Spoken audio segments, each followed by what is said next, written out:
उल्हासनगर शहरामध्ये गेली अनेक वर्ष पत्रकारिता करणारे शिवकुमार मिश्रा हे सातत्याने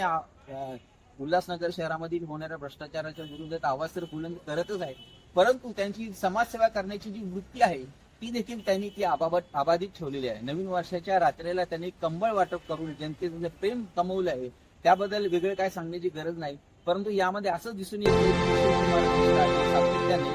जनतेची